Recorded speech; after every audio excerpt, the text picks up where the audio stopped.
ఒక కోటి ఫిగర్. ఇది చాలా మంది జీవితంలో ఒక పెద్ద అమౌంట్. చాలా మంది జీవితకాలం కష్టపడైనా సరే ఒక కోటి రూపాయల కార్పస్ ని ఏర్పరచుకోవాలి అనే ఒక ఇల్యూజన్ లో బతికేస్తుంటారు. ఇల్యూజన్ అనే వర్డ్ ని ఎందుకు వాడాను అనేది ఒకసారి మళ్ళీ తర్వాత మీకు చెప్తాను. ఇదే ఒక కోటి రూపాయలు మీ దగ్గర ఒక 20 సంవత్సరాలు కష్టపడి గనక సంపాదించి ఒక కోటి రూపాయల కార్పస్ ని ఏర్పాటు చేసుకుంటే 20 సంవత్సరాల తర్వాత కూడా మీ జీవితం మిడిల్ క్లాస్ లైఫ్ కంటే కూడా ఇంకా తక్కువగానే ఉంటుంది. దానికి రీజనే ఈ ఇన్ఫ్లేషన్. ఈ వీడియో ఎండ్ అయ్యే టైంకి మీ రిటైర్మెంట్ కార్పస్ ని ఎలా డిజైన్ చేసుకోవాలి అని ఒక విషయాన్ని మీరు క్లియర్ గా నేర్చుకుంటారు. నమస్తే, నేను మీ రేవంత్ చలమల, మీ mutual fund distributor and NISM CRISIL certified wealth manager. So first ఒక మొదటి భాగంలోకి వస్తే ఇందాక ఒక మాట అన్నాను నేను, ఇల్యూజన్ అని చెప్పి. అదేంటి కోటి రూపాయల ఫిగర్ ను ఒక ఇల్యూజన్ లాగా పిలుస్తున్నారు అని అంటే, ఒక్కసారి మనం 2006 సంవత్సరంలోకి వెనక్కి వెళ్దాం. 2006 సంవత్సరంలో మన దగ్గర ఒక కోటి రూపాయలు ఉన్నాయనంటే ఒక మంచి సైజు 3 BHK అపార్ట్మెంట్ అండ్ బతకడానికి కూడా సరిపడేంత కార్పస్ మిగిలిండేది. కానీ ఇప్పుడు ఈ 2026లో అదే ఒక కోటి రూపాయలు పెట్టుకొని మీరు బయటికి వెళ్తే కనీసం ఒక 2 BHK అపార్ట్మెంట్ కూడా మీకు దొరకదు. ఇదే ఇన్ఫ్లేషన్. అందుకే ఇక్కడి నుంచి 20 సంవత్సరాల తర్వాత మీ దగ్గర కోటి రూపాయలు ఉన్నప్పటికీ మీ లైఫ్ ఒక మిడిల్ క్లాస్ లైఫ్ కంటే కూడా తక్కువగా ఉంటుంది అని చెప్పేసి అనడానికి ఒక రీజన్. ఇన్ఫ్లేషన్ యావరేజ్ గా మన భారతదేశంలో 6% ఉంటుంది.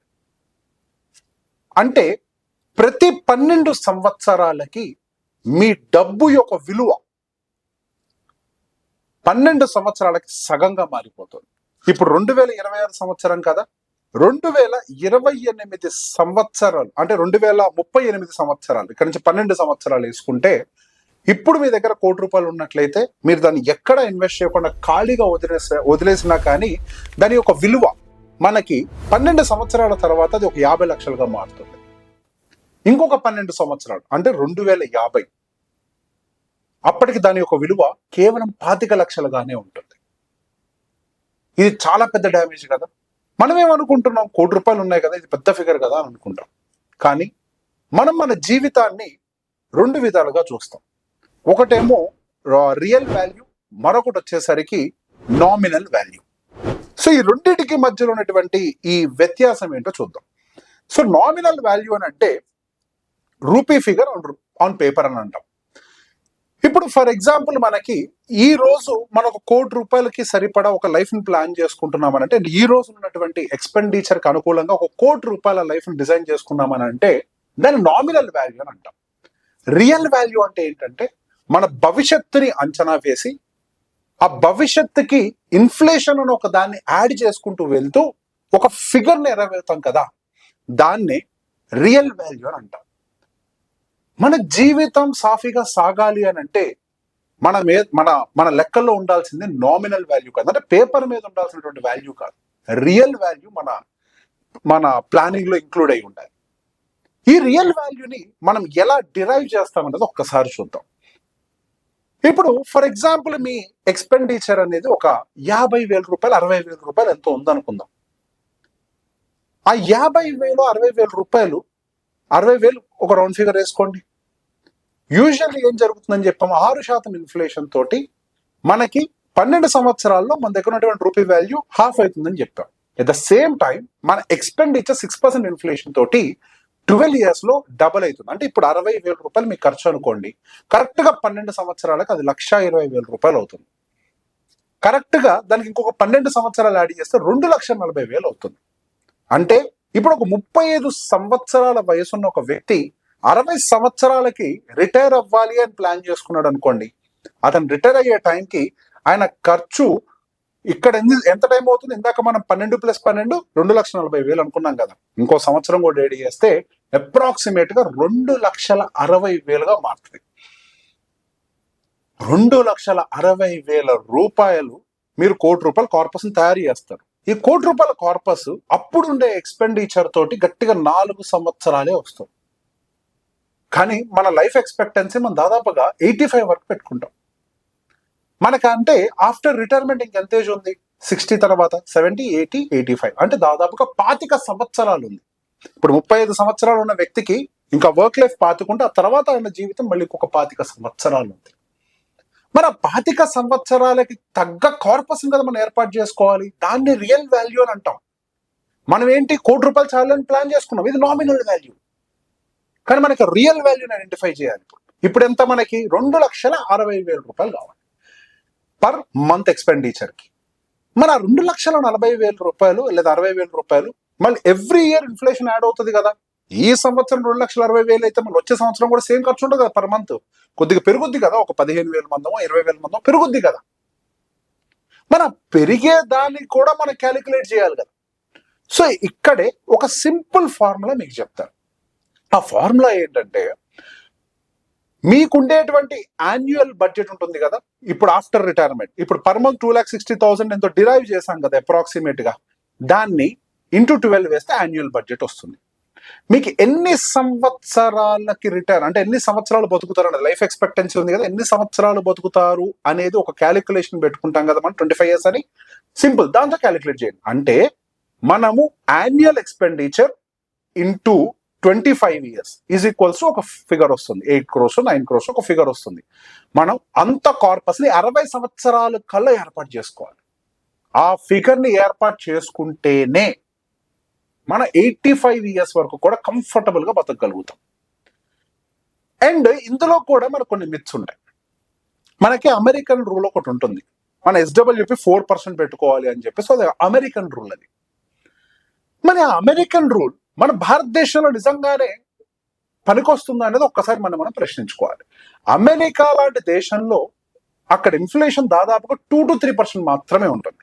సో 4% మనం SWPనో లేదా విత్డ్రానో ఏదైనా చేస్తుంటామో అది మనకు సరిపోతూ ఉంటుంది. కానీ భారతదేశం విషయంలోకి వచ్చేసరికి మనకి ఇన్ఫ్లేషన్ దాదాపుగా 6% ఉంటుంది. అండ్ ఆ ఇన్ఫ్లేషన్ అనేది lifestyle to lifestyle vary అవుతుంది. దాన్ని మన లైఫ్ స్టైల్ ఇన్ఫ్లేషన్ అని అంటాం. అఫ్ కోర్స్ అమెరికాలో కూడా అది యాడ్ అవుతుంది. కాకపోతే సరే అక్కడ కండిషన్స్ అనుకూలంగా ఆ వ్యక్తిగత కుటుంబ అవసరాలు వాళ్ళ పరిస్థితులకు అనుకూలంగా మనం అది మారుస్తూ ఉంటాం, ఎంత రిడిమ్షన్ పెట్టాలి ఏంటి అనేది. ఇక్కడ కూడా మన భారతదేశంలో ఏదో స్టాండర్డ్ ఫార్ములా 6% రిడిమ్షన్ పెడతా, 4% రిడిమ్షన్ పెడతా. నో, ఎందుకు? మన జీవితంలో మళ్ళీ మనకి లైఫ్ స్టైల్ ఇన్ఫ్లేషన్ అనేది కూడా యాడ్ అవుతుంది కదా. మనం దాన్ని కూడా పరిగణనలో తీసుకోవాలి. ఎంత SWP పెట్టాలని దానికి అనుకూలంగా ప్లాన్ చేయాలి. మ్యూచువల్ ఫండ్స్ నుంచి అసలు మ్యూచువల్ ఫండ్స్ నుంచే రిడిమ్షన్ పెట్టాలా, లేకపోతే మన ఇన్కమ్ కి ఇంకొక ఎసెట్ ని కూడా యాడ్ చేయాలా? అంటే real estate, commercial real estate, లేకపోతే ఇన్విట్స్, రీట్స్, ఇటువంటి ఏమన్నా ఇంకా యాడ్ చేయాలా? వీటన్నిటిని కూడా ఒకసారి పర్సనలైజ్డ్ గా కూర్చొని మీకు మీరు ప్లాన్ చేసుకోవాలి. ఎప్పుడు కూడా మ్యూచువల్ ఫండ్ నుంచి మొత్తం డబ్బును తీస్తానని ప్లాన్ చేయొద్దు. మన ఎసెట్స్ అనేవి డైవర్సిఫై అవ్వాలి. ఎసెట్ అలోకేషన్ చాలా ఇంపార్టెంట్ రిటైర్మెంట్ లో. బై ఎనీ ఛాన్స్ 25 సంవత్సరాల టైం తర్వాత గనక మీ మ్యూచువల్ ఫండ్స్ పర్ఫార్మెన్స్ ఇవ్వకపోతే అప్పుడు మీ పరిస్థితి ఏంటి? అందుకే మన ఎసెట్ అలోకేషన్ కరెక్ట్ గా ప్లాన్ చేయాలి. కొంత కమర్షియల్ రియల్ ఎస్టేట్, రీట్స్, ఇన్విట్స్, కొంత గోల్డ్, కొంత FD రిలేటెడ్ ప్రోడక్ట్స్, వీటన్నిటిని కూడా కరెక్ట్ గా ప్లాన్ చేసుకోవాలి. కరెక్ట్ గా ప్లాన్ చేసుకొని వాటిని ఆర్గనైజ్డ్ గా పెట్టుకోవాలి. సరే, ఓకే. ఇప్పుడు ఇండివిజువల్ టు ఇండివిజువల్ అయితే మిమ్మల్ని కలిస్తే మీరు చెప్తారు, కానీ మీరు దాని తగ్గట్టుగా ప్లాన్ చేసుకొని మీరు మీ మ్యూచువల్ ఫండ్ డిస్ట్రిబ్యూటర్ కాబట్టి ఇన్వెస్ట్మెంట్స్ పెడతారు. సరే, మేము వీడియో చూసేవాళ్ళం, మేము మిమ్మల్ని అప్రోచ్ కాలేము, మరి మేము ఎట్లా ప్లాన్ చేసుకోవాలి అని అంటే, ఈక్విటీ రిలేటెడ్ ప్రోడక్ట్స్ అప్పుడు మనకు 7-8 కోట్లు టార్గెట్ పెట్టుకున్నాం కదా. ఒక 40% equity related products, mutual funds లాంటివి. ఒక 40% మనకి రెంటల్ ఇన్కమ్ జనరేట్ చేసేటువంటి రియల్ ఎస్టేట్ ప్రోడక్ట్స్. ఒక 10% 15% బేస్డ్ ఆన్ కండిషన్ గోల్డ్, ఇట్లాంటి కమోడిటీ ప్రోడక్ట్స్. ఒక 10-15% అగైన్ మన FD లాంటి products, senior citizen investment schemes కానీ, పోస్ట్ ఆఫీసులు కానీ, ఏవైనా పర్లేదు. సో దీనికి అనుకూలంగా కనుక మీరు ప్లాన్ చేసుకున్నారంటే ఇఫ్ ఈక్విటీ మార్కెట్స్ కొద్దిగా డౌన్ అయినా కానీ రెంటల్ ఇన్కమ్స్ అనేవి సమ్టైమ్స్ అప్రిషియేట్ అవుతూ ఉంటాయి. లైఫ్ బ్యాలెన్స్డ్ గా వెళ్తూ ఉంటాయి. సడన్ గా లైఫ్ లో ఏదైనా ఎమర్జెన్సీ వచ్చింది అని అంటే FD రెడీగా ఉంది, అది మన ఆదుకుంటది. ఒకవేళ యుద్ధ వాతావరణం కమ్మేసింది అని అంటే గోల్డ్ ఆల్రెడీ 10-15% ఉంది. పోర్ట్ఫోలియో కొద్దిగా అటు ఇటుగా అన్స్టేబుల్ అయినా కానీ గోల్డ్ అనేది అమాంతం పైకి పెరగడం జరుగుతూ ఉంటుంది. సో ఇన్ని రకాలుగా మనం ప్రాపర్ గా షెడ్యూల్ చేసి ప్లాన్ చేసుకున్నట్లయితే అప్పుడు మన రిటైర్మెంట్ లైఫ్ అనేది కొద్దిగా బ్యాలెన్స్డ్ గా మూవ్ అవడానికి కొద్దిగా అవకాశం కనపడుతుంది. సో బేసిక్ ఇక్కడ మనం మన రియల్ లైఫ్ లో కొన్ని మిత్స్ ని మన జీవితంలో పెట్టుకుంటూ ఉంటాం.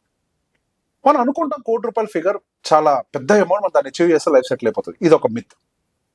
ఒక మనిషి ప్రాపర్ గా సెటిల్ అవ్వాలి అని అంటే వాళ్ళ పిల్లల్ని కూడా సెటిల్ చేయాలి అంటే, ప్రాపర్ గా చదివిని సెటిల్ చేయాలంటే ₹10,00,00,000 కార్పస్ దాదాపు ఉండాలి. 6 నుంచి 7 కోట్ల రూపాయల వరకు కూడా దాదాపుగా మనకి అవి రిటైర్మెంట్ గా సరిపోతాయి. మిగతా డబ్బులు అంటే పిల్లలకి వెళ్తూ ఉంటాయి.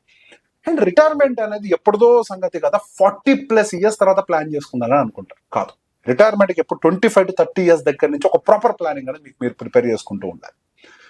అండ్ రిటర్న్స్ పాయింట్ ఆఫ్ వ్యూలో మీరు ఎంతసేపటికి ఎక్కువ పెద్ద పెద్ద టార్గెట్స్ పెట్టుకొని క్యాలిక్యులేట్ చేసుకుంటూ ఉంటారు. మనం రియల్ టైమ్ మార్కెట్ లో మేము లాస్ట్ 5 years రిటర్న్స్ చూస్తున్నాం, 18, 19, 20, నో, 12% రిటర్న్స్ తోటే క్యాలిక్యులేట్ చేసుకోండి. అంతకు మించి పెద్ద పెద్ద టార్గెట్లు పెట్టుకోకండి. అండ్ ఎంత తక్కువ వచ్చినా పర్లేదు అని కూడా అనుకోవద్దు. మనకు వచ్చేటువంటి రిటర్న్స్ ఇన్ఫ్లేషన్ ప్లస్ జీడిపి, ఈ రెండు కలిపి ఎంతైతే వస్తుందో దాన్ని దాటేలాగా మనం మన ఇన్వెస్ట్మెంట్స్ ని ప్లాన్ చేసుకోవాలి. ఈ విధంగా కనుక మీరు మీ ఇన్వెస్ట్మెంట్స్ ని ప్లాన్ చేసుకున్నట్లయితే మీ రిటైర్మెంట్ జీవితం అనేది ప్రశాంతంగా ఉంటుంది. ఈ వీడియో కనుక మీకు నచ్చినట్లయితే ఇది ఉపయోగపడే వాళ్ళందరికీ షేర్ చేయండి. Thank you very much.